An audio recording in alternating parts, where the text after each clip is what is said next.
Na kumekuwa na mambo mbalimbali ambayo yanaendelea ili tuweze kufikia hiyo siku na kuweza kufanikisha jambo hilo.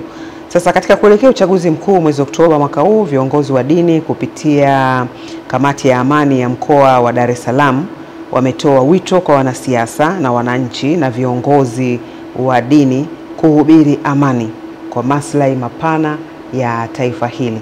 Tuwasikilize viongozi hawa na kisha tutarejea.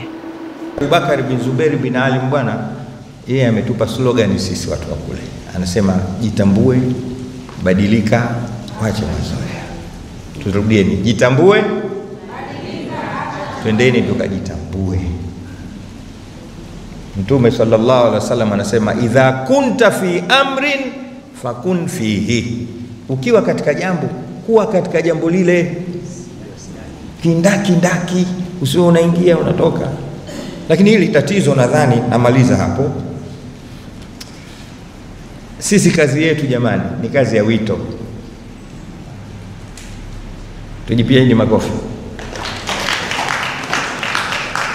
Ni kazi ambayo sisi tunaripoti kwa Mungu. Ndio mwajiri wetu, ndio bosi wetu, ndio anayetulipa mshahara. Ukigeuza mlipa mshahara asiyokuwa Mungu, kazi utaifanya vizuri.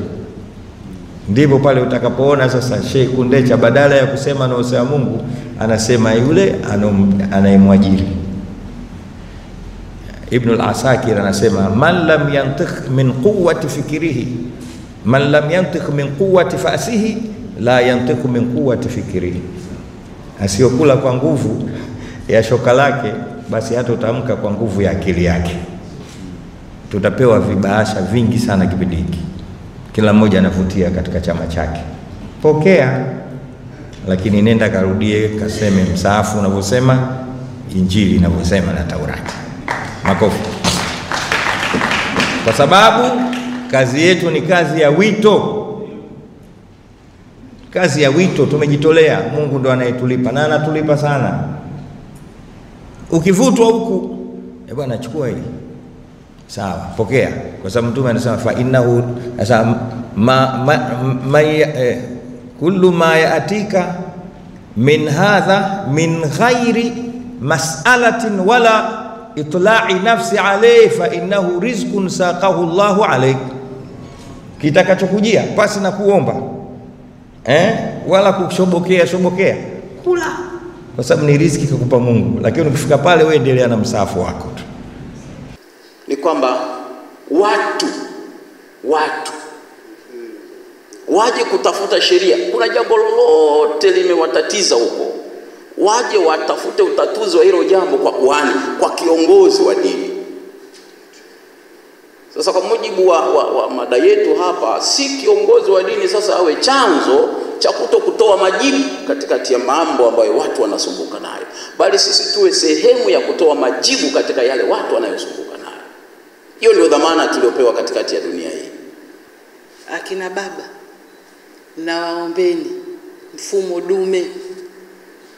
mfumo dume unatusumbua sana sisi akina mama. Na mimi nazungumza kutokana na hali ile ya uhalisia, nimeyapitia na nilikiona. Kwa hiyo tunaporudi, twendeni tukawahamasishe akina mama wajitokeze, sio tu katika nafasi ya siasa, nafasi yoyote ile kitangazwa wajitokeze. Lakini ule mfumo dume wa kututukana kiholela, matusi ya nguoni, kwa kweli hatutastamili. Na ndio maana Mheshimiwa Mwenyekiti, akina baba wengi hawataki watoto wao wa kike au wake zao wagombee, wanaogopa yale matusi ya nguoni. Lakini mimi nasema tusiogope matusi ya nguoni, tuwe pamoja. Sisi pia ni binadamu, uwezo tunao, na tunamwona mama yetu ndio rais, anatawala watu milioni 61. Hii amani tulionayo tuilinde.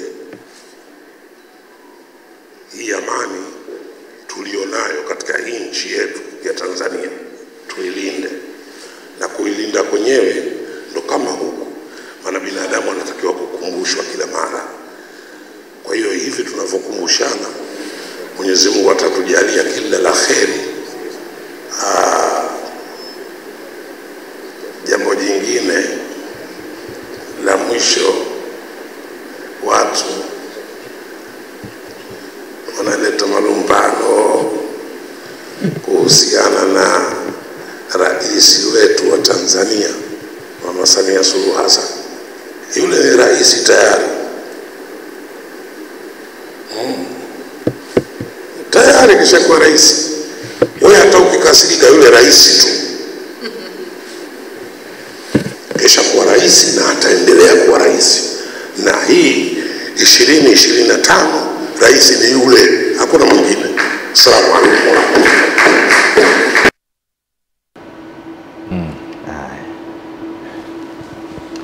Viongozi wa dini, amani. Kamati ya amani ya mkoa wa Dar es Salaam ina vichwa na ukiwakuta wanazungumza bwana, inabidi uketi utafakari mara 2-3 unachokizungumza. Ni msimamo wa viongozi wa dini zote mbili kubwa ambazo zinatambulika. Kwa hiyo wanachokizungumza maana yake wanakizungumza ni kitu hiki kimoja kwenda kwa ujumbe kwa wanadamu. Kwa hiyo walitumia muda mrefu kutukumbusha juu ya amani yetu tulionayo, lakini mambo sahihi ambayo tunatakiwa tuyaishi sisi kuelekea hata huko kwenye uchaguzi. Walitukumbusha kwamba kuna maisha baada ya uchaguzi. Haimaanishi tukishachagua basi dunia imeishia hapo. Hapana, kuna maisha mengine inabidi endelee baada ya uchaguzi. Sawa. Yeah. Nimefurahi kumwona rafiki yangu Sheikh Pozeo.